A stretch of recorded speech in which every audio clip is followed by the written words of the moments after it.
Online হতে কতদিন সময় লাগে এই প্রশ্নটা আমাকে অনেকেই করেন এবং এটা নিয়ে অনেক বাংলাদেশি ভাইয়েরা আছেন যারা খুবই কনফিউশনে থাকেন যে কতদিন সময় লাগে এই বিষয়টা নিয়ে।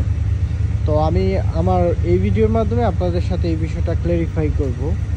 দেখেন, ম্যাক্সিমাম সার্বিয়া ওয়ার্ক পারমিট অর্থাৎ ইনভাইটেশন পাওয়ার পর প্রধান যে কাজ সেটা হচ্ছে যে এই ইনভাইটেশনকে অনলাইন করতে হয়। সো এটা অনলাইন করতে কারো 7 দিন সময় লাগে, কারো 3 দিন লাগে, কারো 15 দিন লাগে, কারো 1 মাস লাগে।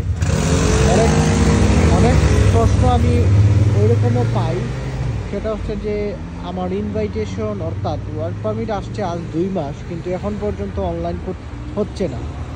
এর পিছনে কারণ কি? এর পিছনে হয় আপনার ইনভাইটেশনের সমস্যা আছে, অথবা আপনার কোনো ডকুমেন্টস তারা সাবমিট করতে ভুল করছে, যার কারণে অনলাইন হচ্ছে না। তো ম্যাক্সিমাম অনলাইনটা কিন্তু 1 মাসের ভিতরে হয়ে যায়।